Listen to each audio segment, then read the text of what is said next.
Let's get it. I come to you hungry and tired. You give me food, let me sleep. I come to you weak. You give me strength, and that's deep. You call me a sheep and lead me to green pastures. Only asking that I keep the focus in between the chapters. You give me the word and only ask that I interpret. And give me the eyes that I may recognize the serpent. You know I ain't perfect, but you like me to try. I'm like the devil who just wants me to lie till I die. Hey, Lord, why is it that? I just had to do this. Pain. All I saw was black. All I felt was rain. I come to you. Rest in peace to DMX, man. Rest in peace to DMX. I had to start this motherfucker out with a prayer from my man DMX. But that being said, we're not here to be sad. We're here to get into the shits. This is right. Number uno, the inaugural episode of the Gumby Show. And I'm with my dude who I've known for 30 plus years, my guy, the Marvelious. Young Marvy, what's cracking? What's cracking? What's cracking? What's going on, Smack? What's going on? How you doing, man? What it do, man? Wow. Our history runs deep. The roots is like so deep with this one. Shit, like I said, we went to grade school together, known each other since about the 4th, 5th grade. You know what I mean? So it's good. Sir. And you know what the crazy thing is? When we met, we kind of bonded over sports. That's right. I remember that because it was the middle of, I think it was 5th grade. So I was coming into a new school, a new class. You know, I think I had a Raider jacket or a backpack or something on like that. Yeah. And you was like, "Oh, you a Raider fan?" I was like, "Yeah." And he was like, "Cool." And that was it. That was a start. That was it. That's how it started. Oh, shit, a Raider fan? Any black? Yeah. We was in the smart people classes. Wasn't too many black people. Nah, wasn't too many at all. Was there another black guy in the class? You know, I don't know. I do remember. What? I don't know if there's. I can't remember. We had Tammy Raspberry. Shout out to Tammy Raspberry. Yeah, she was in our class. One of the most remarkable black women I know. That's right. She's doing big things. You know, politically met Barack Obama, still politically active here in the Northern California area. So shout out to her. But nah, man, it was just cool that that's how we bonded. And here we are right now here to get the people a motherfucking show. Sports show. That's right. A sports show without the fake hot takes. We're not going to pretend to debate each other. I'm not going to go in on you like I'm fucking Stephen A. Smith or nothing. You know what I mean? Right. We're just going to express our opinions. They may be the same. They may be different, but we're not going to just take opposite views just to take opposite views. No. To me, that's lame. To me, that's tired. And if y'all want that, go ahead and turn on fucking ESPN at 8 o'clock in the morning. Monday through Friday, they'll be happy to serve you up some of that fake argument shit. Right. But I do think it's important, however, like even if we're not going to have like a super debate type of show, I do think it's important for people who are watching the show to kind of understand where my takes come from, because a lot of my takes may seem wild, they may seem hot. It's kind of like, yo, and one thing I hate about on Facebook is I don't want to fucking type all that shit out, man, to explain like this whole take to you. So I think in this format, I have a lot more freedom and a lot more bandwidth to kind of explain some of my more complex takes, because my takes are based on 40 years of watching professional and amateur sports.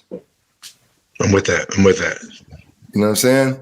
So even now, like when we met and the way I looked at sports was these athletes, these Bo Jackson types, these Rod Carews, these Dennis Eckersleys, these Ricky Hendersons, just you name it.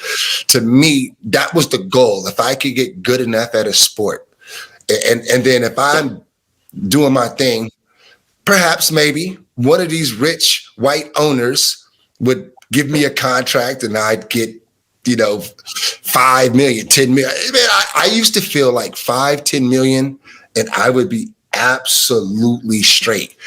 Get the contract, ching ching, money bags, exotic car, exotic big booty bitch, mansion, jewelry, the whole shit. Then I'm just set for life, right? Right. But just being a real, consumer of sports and stuff, you start to see these stories. You start to see a Stevie Francis, right? His story is not. He made $100 million and didn't turn out for him. That contract comes with strings attached. You know what I mean? It comes with control. It comes with a whole subset. You got to consensually release some of your freedoms. Right. Debilitating injuries, right? It comes with multiple surgeries. It comes with control. You know what I mean? It comes with a lot of different things. When you're late in your life and you should be enjoying the spoils, you start to see some of these guys from the 1985 Chicago Bears team, like a Jim McMahon, and doesn't really have money. Refrigerator Perry pretty much died poor and toothless. Right. You start to see these things, and it's like, nah, that what I thought was the goal was not the goal. You know what I mean? It's not the goal, right? And if you start to think about this, I don't know if you remember in the early mid 2000s, Patrick Ewing, I believe, was the head of the NBA Players Association. Okay. They had that meeting about the CBA. Mm-hmm. And he came out of the meeting saying that, we need more money. We need more money. Latrell Sprewell, I remember there was he got roasted for saying, I got to provide for my family. But he had a 3-year, $21 million contract, which at the time was fucking nuts. So he got roasted for asking for more money to take care of his family, as if $21 million was going to solve everything. And Patrick Ewing says, yeah, we make a lot of money, but we spend a lot of money. And again, you get roasted for saying these things. But what these guys are trying to explain to us simpletons is that when you have a lot of money, $21 million, you don't get $21 million, first of all. Yeah. Off top, you're getting taxed at 20%. So that $21 million is at most 16, 17. Then you got your agent. Your agent, what's his fee? 510? 510. Then you got your lawyer. You got your lawyer, right? There's a whole litany of fees that goes along with the contract. Yeah, so $21 million to the average guy, man, I could live on that forever. But these guys can't because their lifestyle requires that they do expensive shit. Yeah. So why would they not collectively bargain for more money? And when they do that, what does America say to the athlete when he's asking for more money? Says they're being greedy. Yeah. Says they're being greedy. Yeah, and I feel you on that. That's why I always, 9 times out of 10, I'm not going to say always, but I always side with the player because, first of all, like you said, they have a litany of fees that go along with their contract. Their peak to make money is way shorter than our peaks to make money. Yeah, their careers are over. If they're lucky in their mid 30s, to where they got to find another trade, another way to keep the money flowing in. Otherwise, it's going to run out. And most of the players, we know about the LeBrons and the Giannis and the KDs that are making the big contracts. Most of those players aren't making the big contracts. So, in my case, I'm a sports fan. I'm going to side with the player because their income is easily more liquidated than an owner or a commissioner or something like that. Yeah. And so you kind of agree with me, at this point, what I see as the goal, what I wanted back then was this white to come scratch me a check. That ain't the dream. I'd want my paycheck in Bitcoin. I'd want equity. I'd want to be a partner. I'd want to be seen as a partner because, and with all fair, due respect to the white dude, he can't dribble a motherfucking basketball. People ain't paying to watch him come into this gym and shoot and dunk. Right. I'm keeping the fucking lights on in this fucking shit. So don't just give me a little bit of a check. Cut me in. Right. Yeah. Right. That's how I feel. And don't get me wrong. This isn't like pile on whitey day. I'm not mad at the rich white dude for doing what rich white dudes do, which is making money off the backs of people. He's supposed to do that. But what I'm saying is America drives me nuts because when people ask for an equal slice, they get demonized. And it's like, why are you okay with this one dude just hogging all the money and not giving it to the workers? Yeah, and on a weird note, I mean, this is kind of the same subject, but like when they renegotiate the NFL contracts, do you notice the owners never give back money?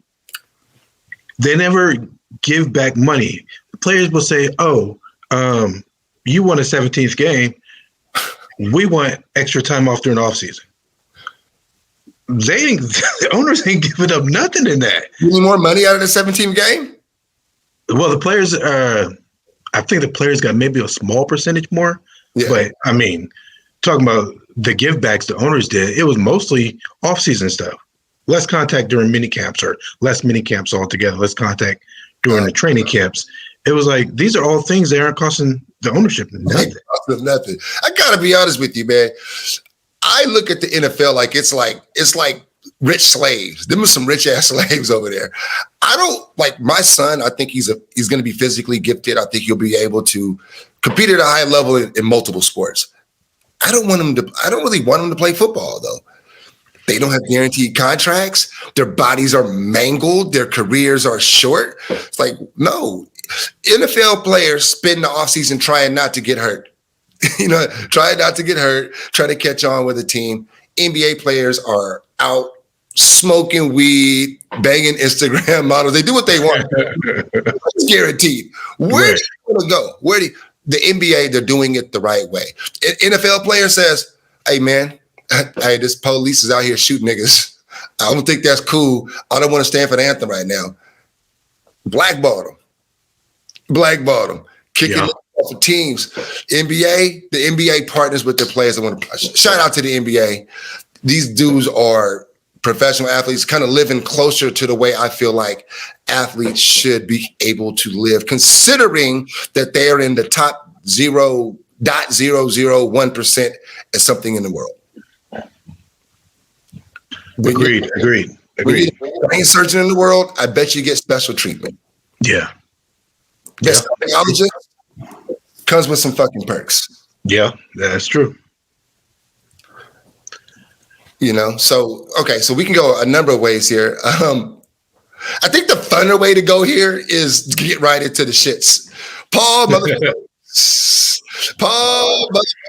All right, so this is so Paul Pierce is basically Craig from Friday. He got fired on his off day. Come on. Now he didn't say anything controversial. He didn't he didn't show up. He did not show up for work. He had a little fun on his off day. And then he decided to put it on camera. Live to everybody in the world. Who did Paul Pierce used to work for? Disney, the mouse. He worked for ESPN, the parent company, the mouse. Disney. Mouse. Yes. You can't be having big booty hoes in the background of your Instagram live if you work for the mouse. I'm sorry. There's some rules that go along to every job. That's probably one of Disney's rules. Probably one of his unwritten rules. I'm not sure if it was in its contract, but it probably goes with the mouse. It probably goes without saying. There's a little part of the text he didn't read that says, "In the event that you are to go on Instagram Live, thou shalt not have any big booty hoes in the background." It could have been the fine print. I'm not sure. He should probably have his lawyer looking over that. But it's too late anyway because, yeah. So wait. Let me ask you a question though. On the other side, is the mouse slut shaming?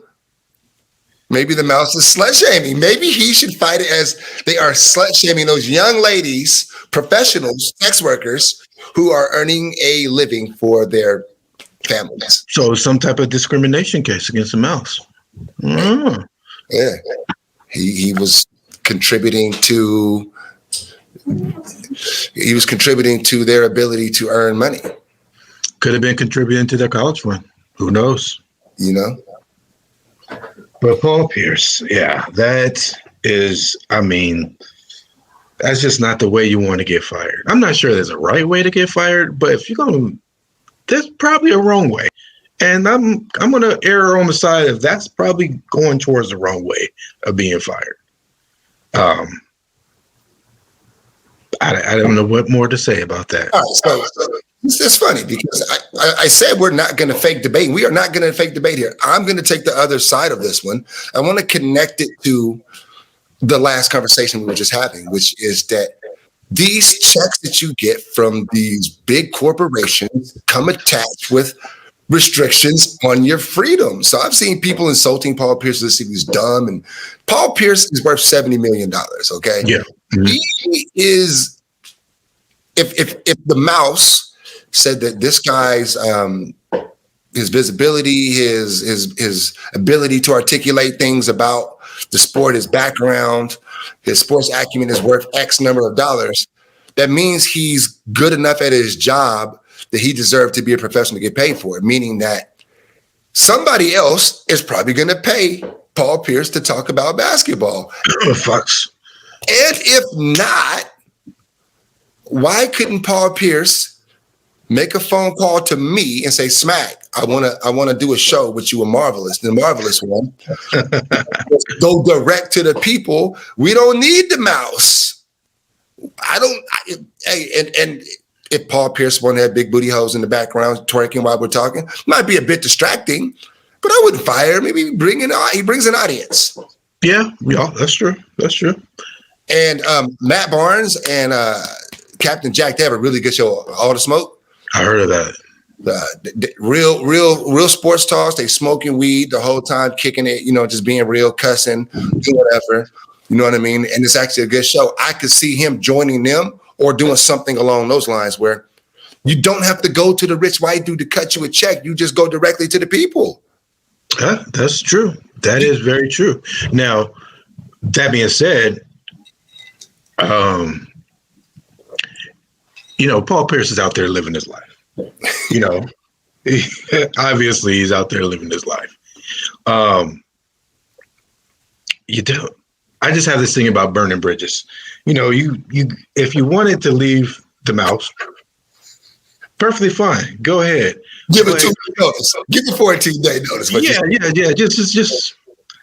Just that's just not the way to do it. That's just my opinion. Hey y'all, I'm tired of playing this game. I'm about to get on some wild shit. So let me just wild shit, y'all. Y'all should disassociate yourself from me right now. Yeah. And if you follow me on Instagram, might not want to. Might want to click that unfollow button. Just unfollow. Just because I'm not sure you're going to want to be associated with me tomorrow morning.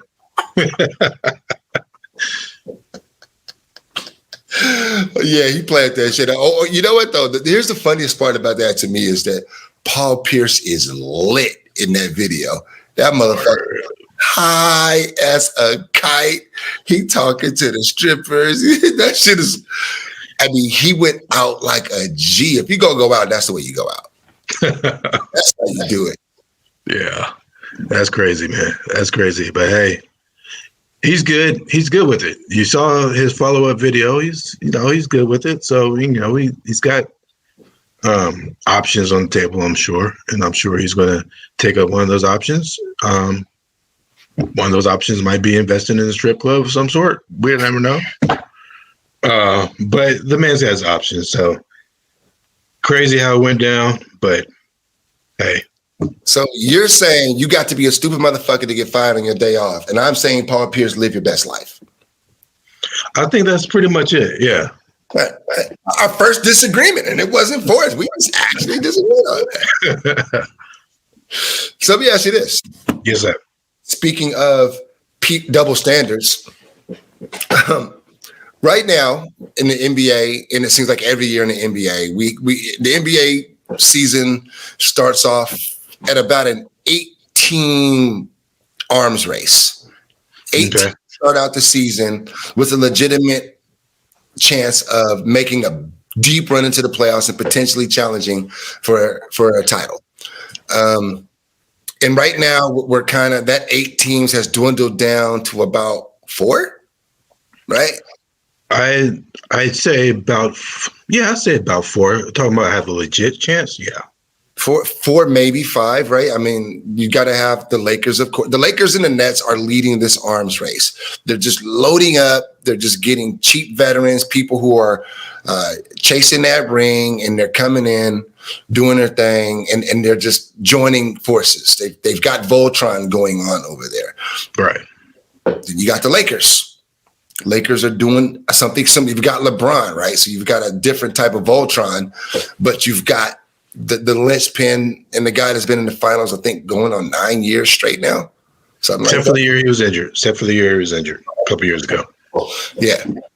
So the Clippers would be team number 3, right?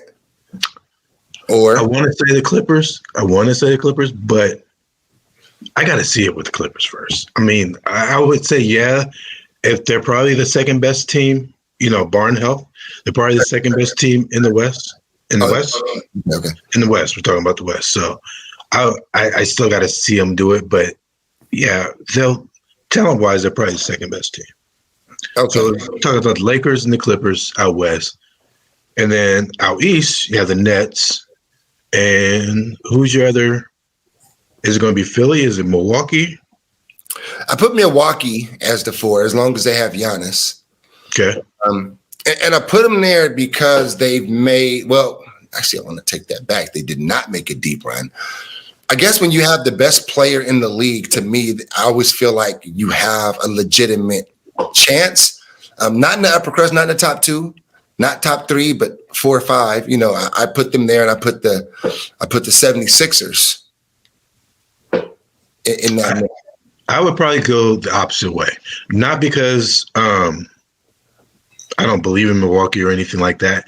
It's just that Giannis is their best player, but he can be defensed, especially in the postseason. We've seen it. We've seen it the last couple of years. Once they get deeper, he can run into a good defense, which Philly is. And I think I would probably give a slight edge to Philly over Milwaukee. But I mean, you were talking about 2A and 2B. Yeah, I've got no problem with that. That's legit. That's legit. So that being said, the double standard is that GMs put together a super team, and it is what it is. Players get together and decide to play together, and everybody hates you. You know what I mean? Right. You want to point that out. It has nothing to do with anything other than how do you feel? Is it just right now? Is it just Nets and Lakers? Are those the real 2 that you even care about? Or do you actually feel legitimately 3 and 4 have a shot? I think, obviously this is all barring up. We're just going to assume that come playoff time, everyone is at least 85 to 90% ready to go. Yeah. Okay. With that being said, then Brooklyn's in. There's nobody that can compete with that amount of firepower. I thought maybe their defense would be their downfall, and it very well could be because they're not a good defensive team. They're never going to be a good defensive team. But they have so much firepower, and the fact that Kyrie has basically said to James Harden, you play point guard, I'm going to be off the ball. I don't need the ball in my hands. Just a couple years ago, he was saying that he needed the ball in his hands. That was the reason why he left Cleveland. But now he's saying, go ahead, James, take it. I don't need the ball in my hands all the time. I think their chemistry can be good enough. Their firepower are definitely good enough to make it to the finals. Now with LA, when healthy, yes, they are head and shoulders the best team in the West. Only thing is right now they're not healthy, and they are falling in the league standings to where they could end up in the 4 through 8 bracket. Now, there's no home court advantage right now because there's going to be minimal fans being able to be in the stadiums, but it's going to be a tougher road for them to get to the finals because teams that they would usually play in the conference finals, they might be playing in the first and second round of the finals. So I'm a little skeptical. I don't know who would be the team if they were not to make it, but I'm a little skeptical about, they need to stem the tide as far as them falling to the bottom half of of the Western Conference. Yeah, I agree with that to a certain extent. But here's one thing I will say is if you do fall into the lower half of the bracket, it means you have a tougher round one opponent, but you then kind of inherit their schedule, so you might be okay. You know what I mean? It's a good possibility. Yeah, you inherit the higher seed schedule, and you just have to beat that higher seed. So, to me, playoff basketball is just about the dudes. Who's got the dudes? Who's got the closers? Who's got the size? Who's healthy and who's kind of playing the right brand of basketball right now? You know what I mean? And and NBA officiating is, to me, it's done in a certain way that there are runs, they swallow the whistle at times, and then at the end of the game, they call it a certain way. They're gonna give you the opportunity to get that shot up and make that shot. And if you're like Steph Curry and Klay Thompson, you're going to be the hero more than you are the dog on a lot of days. So that's why the Warriors are good in these type of situations. You look at the Lakers, you got a guy like LeBron. He don't want the ball at the end of games. He's not a closer. Anthony Davis, I love Anthony Davis for the first, 44, 46 minutes of a game, but I don't necessarily want to get the ball to Anthony Davis when I'm down 2 with 15 seconds to go. Give me Kyrie Irving, give me Kevin Durant. They've got a gang of motherfucking closers over there. That is the thing that the Lakers are missing. And I wonder when it will bite them in the ass at some point in time. I just wonder when it's going to happen. It seems like right now they just have got to get out to a big lead because they know that the pack is going to catch up. Yeah, I got you.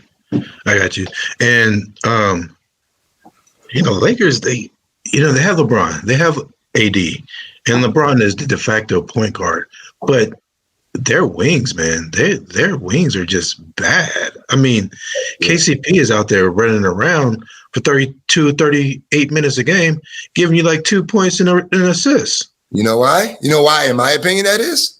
What is that? His agent is fucking Rich Paul. Oh, no, I know why he's on the squad. Why he's on the squad. He's so much of fucking money. When he signed that contract, I was like, oh, it must be good being with Clutch Sports right now and being on the same team as your boy that is pretty much running Clutch Sports. Yeah, getting paid. That's what that is. So they're sacrificing some of that to have LeBron there, keep LeBron happy. So you just got to kind of run everything through him. And he's been good enough in a lot of spots to win a title, to will his team to a title. He can overcome a lot. I mean, last year was a little bit different. They had Danny Green, and he balled out in the playoffs a little bit. They had a playoff Rondo for him. But this year, they don't have Danny Green. They don't have Rondo. They have Schroeder, unproven in the playoffs. Decent player, but unproven in the playoffs. We already went on about KCP, and Kyle Kuzma is still too inconsistent. I'm trying to figure out what their wing scoring is going to be like. Andre Drummond is good, and he's good at what he does. He doesn't really move the needle for me because I'm not sure that, he's what they needed. Of course, it's low risk buy because he's a buyout. So why not? But, he doesn't really move the needle for me. What do you think about that? To me, again, it's an arms race, so just stockpiling weapons. So Andre Drummond wasn't on my list of who's the guy you need to go get to take you to the championship, but why not get him if he's available? You're just for playoff basketball, you're adding a big body, you're adding a back of the rotational type of player who could come in and give you, if he's playing 12 to 15 minutes and he knows it, he can go out there and Dennis Rodman this shit. Just go hard as shit for 12 to 15 minutes when he's used to playing 28 to 30, 34 minutes a game. Right. Now you do this coming. He's going to maybe he can come in as an energy player. I don't know how it works out, but he came here for a reason. He's in search of a ring. He's not going to be demanding much. I think that was part of the allure of going there is he knows I don't have to be the focal point here. I can just come in and just be me. Yeah, so it's not a super sexy or exciting kind of guy you're bringing in. But as we start if we're looking at this arms race, if I was the Nets, I think I'm looking at that. If I'm the Nets, I'm saying, gosh, damn it, that nigga too. Not, oh, well, I don't care. Like, nah, I'd be like, shit, all right, I see what they doing over there. All right, so what do you think about Blake Griffin and LaMarcus Aldridge going to the Nets? I love it. I feel like Blake Griffin was kind of playing possum. Like, he was just ready to get the fuck out of Detroit, because as soon as he got in Detroit, that nigga's jumping again. He threw that oop to that boy. That boy jumped so I looked like he was jumping over a Kia. Like he was over a Kia, Blake Griffin again. Wow, wow. When he dunked that shit off the oop, he looked at the bitch and started yelling at him. Got all light-skinned and shit. I was like, look at light-skinned getting all fresh over there. It was like motherfucking, what's the Noops? What was that? The Spike Lee? Yeah, from school days. School days. Like, yo, I was like, look over here, go hard. I was like, okay, I liked it. I like to see that from Blake Griffin. I like to see it look like, again, he knows he's not starting five. He just has to come off the bench and come in and yam on some niggas every now and then, and he's doing his job. So in that space, I love adding Blake Griffin. And who else did they add? LaMarcus Aldridge. LaMarcus Aldridge is kind of, to me, running on. It's probably the reason the Lakers had to add Drummond. It was like, okay, they got another big body on the back end of that rotation. We got to be able to match that. We can't be coming in with a subpar dude as our fourth guy off the bench. We got to come in with an Andrew Drummond. So you got Kuzma coming off. You know, you got a litany of guys coming off the bench that are quality guys. So you just shored up that rotation for those guys when it comes time to substitute. Yeah. And truth be told, they lost a lot of depth when they traded for James Harden. They lost Karis LeVert, and they lost Jared Allen, who I mean, at this point in his career is probably better than DeAndre Jordan, who they kept, but that's the price you had to pay to give up to get James Harden. Teams don't want Jordan. Teams don't want that nigga. You don't want that guy. I don't know what his plus minus is. I'd have to look into that. But 7-foot dudes that can't shoot free throws or 3-pointers. Yeah. This is our first. I'm not gonna. I almost went somewhere, but I didn't go there. Go ahead. Well, I was gonna say, you know, if he was a rim protector like he used to be, you know, he's not protecting the rim like he used to. You know, back in his Clipper days. So he's going to get his, you know, probably like 15 to 20 minutes now, as opposed to 25 or 30, because they could bring in LaMarcus and they could bring in Blake off the bench. So I can see why they got those two. Yeah. So, and I can see why he wasn't traded, because I don't think the team would have taken him. I was like, no. Unless he had an expiring contract, which I don't think he does. I think he still has one more year on his contract. Why he's still there? That's why he's still there. Can't really move him. But it'll be interesting. I always thought, you know, when they traded for Harden, I was like, this is either going to be it's going to be spectacular in a good way, or it's going to be a dumpster fire. And right now, it's looking like it's leaning toward spectacular. Man, I had all type of hopes that this was going to blow up. I was like, oh, this is going to be just a like you said, a dumpster fire. It's going to be a train wreck. And I was waiting for this to implode. It hasn't imploded, man. No, it hasn't. It hasn't. And they look good. They've only played together, I think 7 or 8 games. They only played as a team. But in those 7 or 8 games, I mean, they are regularly scoring 140 points a game. Yeah, if I'm the Lakers, I'm spooked. I'm looking because you can't match that. No, he ain't beating them in a 7-game series. You can't match 140 a game. I'm sorry, and they don't have the horses. They don't. No. And of games, who do you want? Do you want Kyrie, James Harden, and Kevin Durant, or do you want LeBron, Anthony Davis, and whoever else you would call their third closer over there? Yeah. Close. It's not even close. It's not even close. Both teams healthy. Nets are dog walking the Lakers. Yeah, I have to agree on that. And that's just, that's just how it is. I mean, people are probably saying that they're the most legit scoring threat from 3 people that they've seen in NBA history. Now, I At first, I was disagreeing with that. I was like, well, come on now. We just had the Splash Brothers and KD. Can't get no better than that.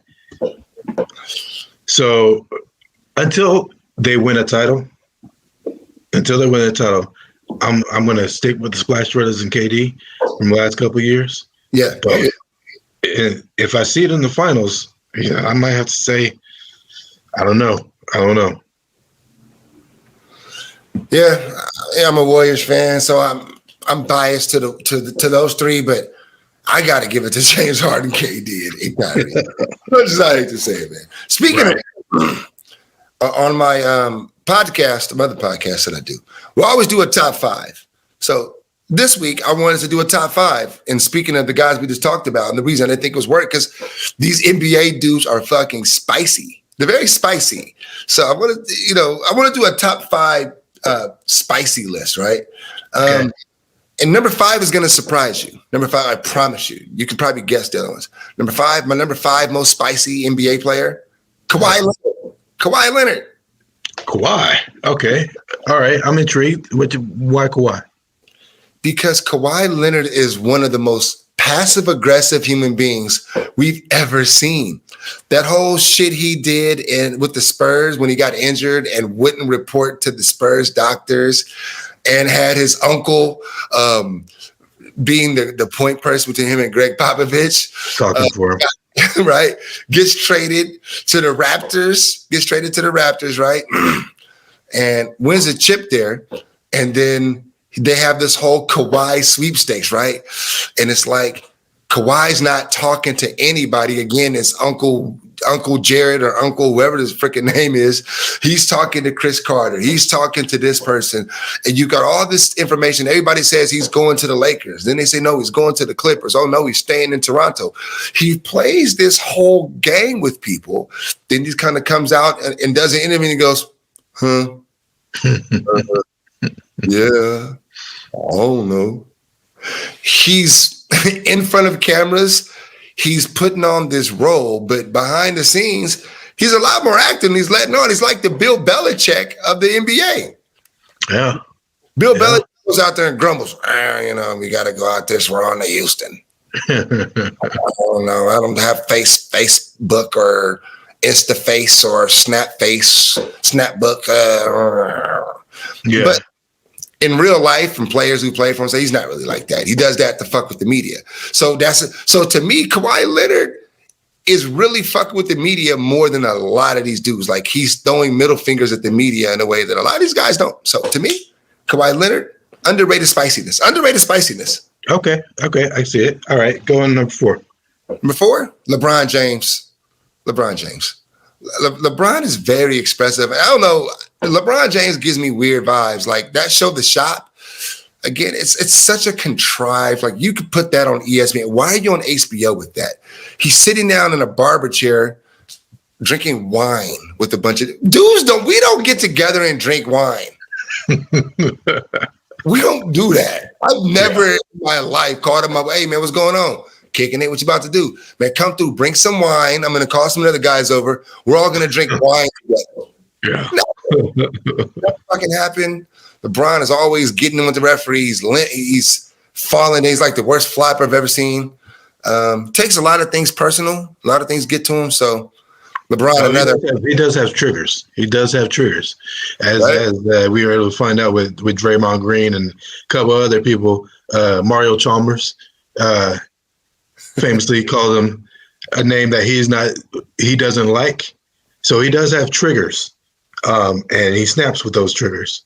But you're right. He does try to control his image a lot, and I have nothing against trying to control your brand. He is a brand, but everything he does is about his image off the court. Yeah. So he's very controlling, right? Yeah. Number 3, James Harden. James Harden put on a fat suit when he was in Houston to get traded. And he came out there looking like Sherman Klump. He goes to strip clubs after playoff losses.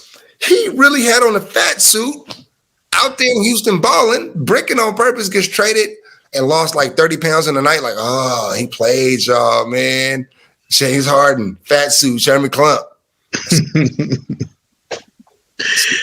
Yeah, he dogged it. I mean, he dogged it for real to get out of there, and he can't even deny that he dogged it. Everybody knows that he dogged it. Yeah, when James Harden is only taking like 12 shots a game, his last week where he was in there, he was gone. He was 1 foot out the door. DeMarcus Cousins wanted to fight that nigga on the way out too. DeMarcus, I wanted to see. They had to get him out of there for James Harden's safety. They had to get him out of there because DeMarcus Boogie wasn't playing that. You said that to me? You said that about us? Oh. Okay, all right. That's how it's going to be. Yeah, they had to get James Harden out of there for his own safety. Number 2, Kyrie Irving. Kyrie should be one because Kyrie this season has turned up the spicy and the petty. This is like Hall of Fame petty. He went to the Boston Gardens with sagebrush and saged the court before he played. Kyrie is a different dude. Kyrie is a different dude, and he's taking it to another level this year because he's playing with his boy. Here's the thing about Kyrie. Everybody in the league loves him, except for the teams that he plays for. That's been his thing. Before he came to Brooklyn, everybody in the league loves him. Like, you don't think that, like, I remember seeing a clip of him at Harrison Barnes' wedding, dancing with Steph Curry. I'm like, yeah, how's he friends with Harrison Barnes? They're not from the same area. They went to different colleges. Why is he so close to where he's at their wedding? But everybody feels that way about Kyrie around the league. He's the dude. I guess he's that dude, man. I've never met him. He just appears to be spicy to me. He doesn't like LeBron, hates LeBron, actually. Got into it with Dennis Schroeder because Dennis Schroeder called him a nigga yesterday. You don't know me like that. Watch your fucking mouth, he told him. Like, whoa. Yeah. Watch your fucking mouth. Kyrie got her like that. Yeah. I wouldn't think that Kyrie was like that, but man, there's layers to this guy. There is layers to this guy. He's more than just a flat earth dude. Flat earth dude. He's more than just a flat earth dude. I didn't even get into the flat earth. I don't know. Fuck, man. Kyrie's number 1. Number 2 on my list. You just revised your list. Kevin Durant is the most sensitive professional athlete I think I have ever seen. He argues with eggs on Twitter. He left Steph Curry hanging. He got at Steve Kerr this year. He got into a Michael Rappaport, called him a faggot. What else did he say he was going to do? He's going to come to his house. He was looking to come to Michael Rappaport's house. It seems like it's him and Russell Westbrook have some spice, right? Yeah. Yeah, like, man, KD to be where he's at in life. I don't know. I said I'm not here to criticize athletes, but they got everything you think you want. But KD, you got like 150 to 200 milli. You've got 3 rings. You've proved you've been the MVP multiple times. You've won. Why are you not happy? That I don't know. I need to get that level of success so I can understand what's missing now. What's missing? Maybe he enjoys it. It seems like to me he enjoys it. Like, this is something that he loves to do. And the fact that, he can come at Joe Blow from, Saginaw, Michigan, as hard as he can come at, Stephen A. Smith from ESPN. I think he just enjoys it. It's funny to me. It makes for good entertainment. I mean, he does take it over the top, but I think it's just something that he loves to do. He just actually likes doing it. So I think he just loves doing it. He's just here for it. He got time. Yeah. He's got time. Yeah, he's that guy. He's just the one to want to get into it with anybody. He's a perfect contrarian, the antagonist. Y'all think y'all gonna get off me because my name is Katie? Fuck y'all. Now I'm finna get all y'all niggas. I'm here for the smoke. Yeah. Katie for the Twitter smoke. That's Katie right there. All right. So that being said, I know we talked and you said you wanted to do a segment and it was gonna be going in. So we gonna go in on Marvelous One. Who you going? All right. We're gonna scale a little bit away from sports. You know, this is a sports show, but we're not afraid to dip our toes into other areas. Person I want to go in, and it pains me to say this. It doesn't really pain me to say this, but I was a real fan of hers. You couldn't tell me nothing wrong about Stacey Dash. You couldn't. This is like 10, 15 years ago. Stacey Dash is really easy on the eyes. I'm just going to say that. But Stacey. She got a contract with Fox Sports a few years back. Now, Fox News.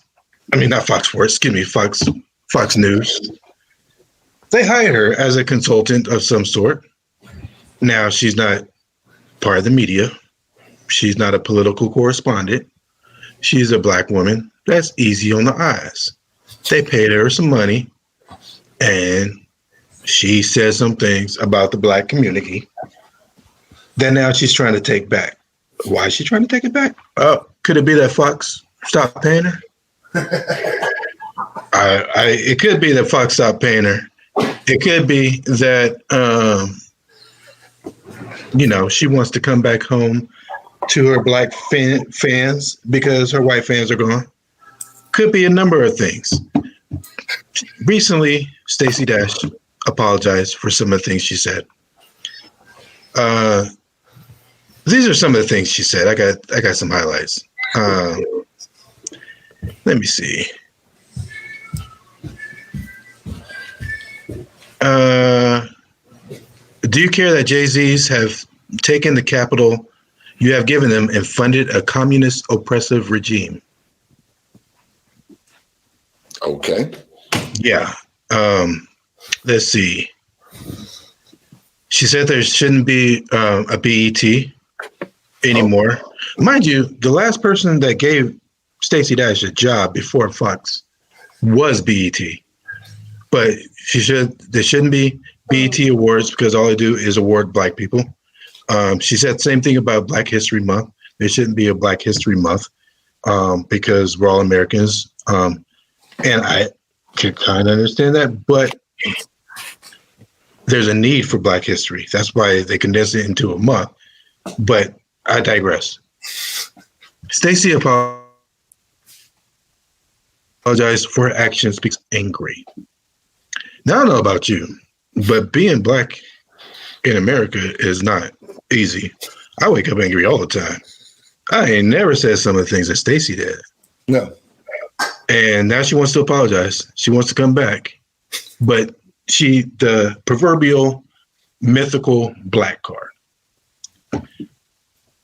she voluntarily gave that back. And I'm sorry, you can't just say, hey, I don't need this anymore. There's a woman black card. And then 5 years later, after Fox fired you, say, I'm going to need that back. Can I get that back, please? I said, I'm sorry. Stacey, you're fired. I'm sorry. You're going to have to find another fan base, find somebody else to crawl back to, because ain't nobody I know trying to hear what you're trying to say. So, peace, Stacey. Like I said, you were very easy on the eyes, but you're ugly in the soul. I can't deal with you. Boom. You just got roasted, Stacey Dash. I loved you in Clueless. And yes, she is very easy on the eyes. She's a beautiful, beautiful woman. But now, man, you can't sell us down the river and come back. Hey, you go down the river, that's your right. Hey, but you got to stay over there. We ain't fucking with you. We ain't fucking. Exactly. Yeah. Sometimes you can't come back home. Nah, you ain't come. Nah, we ain't fucking with you, Stacey Dash. No. We ain't. If you'd have quit your job in the middle of your Fox News contract, okay, yeah. All right, you did the right thing, but now you ain't getting a check. Now, I didn't mean that shit. I just did Yeah, I was angry. I try to hear that. Get the fuck up out of here. Get the fuck up out of here. But all right, who you got this week? You know what? I'm going to keep it really short this week because I'm in a space right now where I got the DMX spirit right now. I'm in a very forgiving mood this week. I'm not going to go super hard on nobody, but I do want to go in on Michael Rappaport. Michael Rappaport, as spicy as KD is, and you know how spicy he is, he's spicy enough to be number one on my most spicy NBA players list. You're going at this guy publicly. You're getting at him. You met him. You guys are in the same fantasy football league. And you guys have a DM exchange and you put it out in the public. You snitch. You snitch. Listen, bro. Like, listen. Yeah, he threatened to do some ridiculous things to you. Just say it back. You know what I mean? He went on the show with Shannon Sharp and Skip Bayless and had no answers for his behavior either. Oh, I just don't like that. Yeah, we get it. You didn't like what he said to you. We understand that. Yeah, but why make it public? Yeah, why make it public? That's hella whack, like you said. Been an ally, been one of the cool white boys you would think you would invite to the cookout. But number one rule of the cookout is, nigga, you can't be snitching about what's going on at the cookout. That's right. That's right. That's the number one rule, man. You know what I'm saying? Don't sit on my grandma's good furniture. Make sure you speak to everybody and don't go out of here snitching about what you saw while you was here. Yeah. Not that many rules to it. Not that many rules to it. And he broke one. He broke one. So Michael Rappaport, you out of here. Yeah, you fucking jerk off. I believe he's from New York. You jerk off. Yeah. Is that what it's like? I agree with that. Knuckle sandwich, you jerk off. Yeah, so not fuck with him. I will be able to add some video. So did you see that dunk today? No. That dunk. Did I? I'm trying to call the Atlanta Hawks to see what the funeral arrangements are going to be for Clint Capella. Because I saw his ghost walk away from that dunk.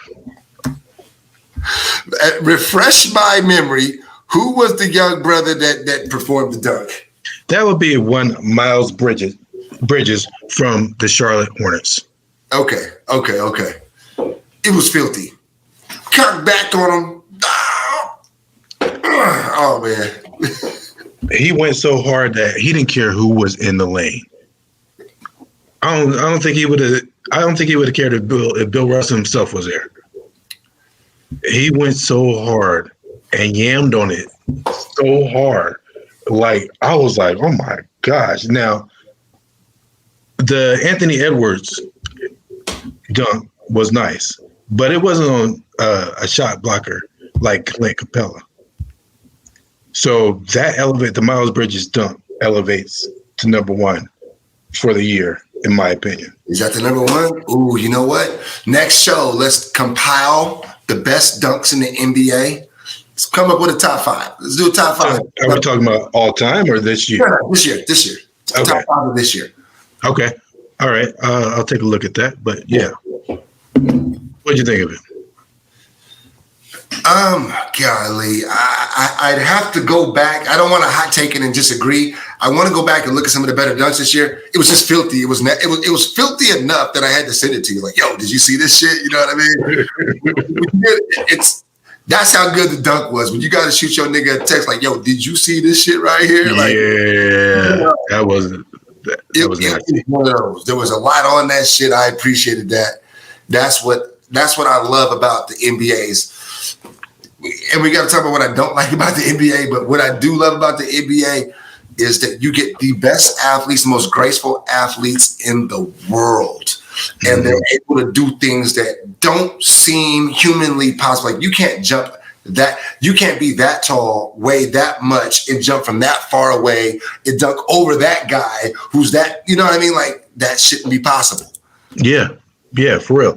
You can't, me and you, we both played basketball in high school, and before that, we know how hard it is to shoot a 32-footer, a 33-footer, a 35-footer, like these guys are doing. They're shooting jumpers from the circle, jumpers.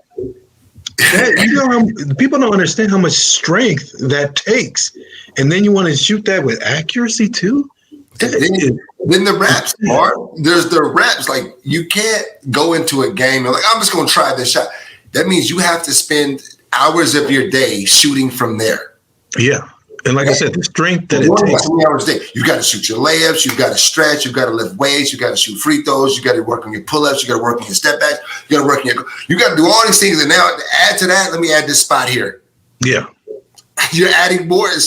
I've got my daughter doing 3-pointers, not nearly that deep, but we're practicing 3-pointers 4 to 6 feet behind the 3-point line with the thought process of, if you're wet from here, it forces the defense out and they can go downhill.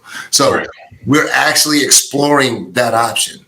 It's not something that we never even thought of it. Like, we would have been benched, first of all. Our coach wouldn't have allowed for it. Right. But it's something that they are now adding to their arsenal. Dame Lillard, these guys are getting at it like that. It's a different game. The NBA is a completely different game now than it was when we were watching it in the 80s. Completely. Yeah. It's a different sport. Yeah, that's true. Yeah. So you know what? This was good. I want to keep this as short and sweet. We're coming up on an hour. Let's go ahead and close out. Man, this is I really enjoyed doing this with you. I want to thank everybody who has tuned in. Make sure you smash that like button. Leave us a comment, share. Comment. Let me know what you think. Who did you agree with more today? The Marvelous one or the Smack God? And I won't be offended. Let me know if you think I suck. Do you think my shirt is nice or my shirt is ugly? I want interactions. I want to know what people are thinking. You have suggestions for the show. I'm wide open for that. And I agree that my co-host here would be as well. Yes, sir. So, like I said, man, thanks everybody for tuning in. This was the first episode of the Gumby Show. Rest in peace to DMX. Rest in peace, DMX. On the spicy list. And we out this motherfucker. Hey.